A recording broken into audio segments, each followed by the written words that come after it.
The Bible said concerning Abraham, God himself was speaking in Genesis 18, and he said, shall I do a thing without consulting my servant Abraham? That is influence. When heaven has an agenda, your name is part of that agenda.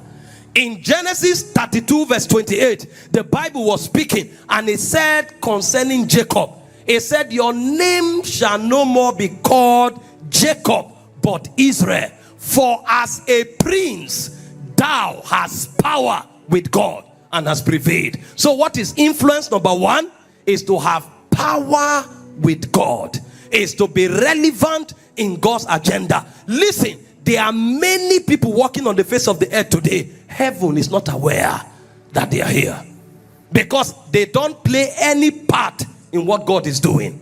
God can fulfill an agenda for a whole dispensation and a whole generation. They are not aware God is doing anything because they are not relevant in God's agenda. And so the first definition of influence is to be relevant with God. Don't be popular among men and not be popular in the spirit realm. Let your name be heard in heaven. When the angel came to salute Mary, he said, Hail Mary, full of grace, the Lord is with you. Blessed art thou among women. So there are many women, but you stand out. There are many women on the face of the earth, you stand out. There are many virgins, you stand out. There are men who have power with God. There are men that heaven is watching over. There are men that the jealousy of God is upon. For such men to die, God can give up a nation. For such men to die, God can bypass 1 million people to reach out to them, because their existence is not about breath on their nostrils. They represent God's agenda on the face of the earth. There are many revivals that will die if certain men die.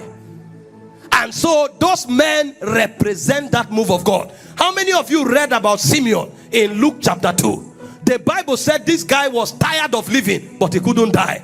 He literally prayed to die, but he will not die. You know why? If he dies, Jesus won't come.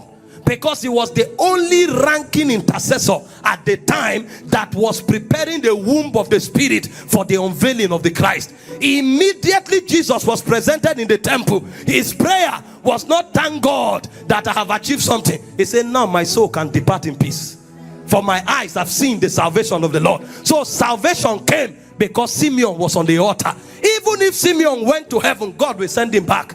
If you leave earth, who can bet Christ?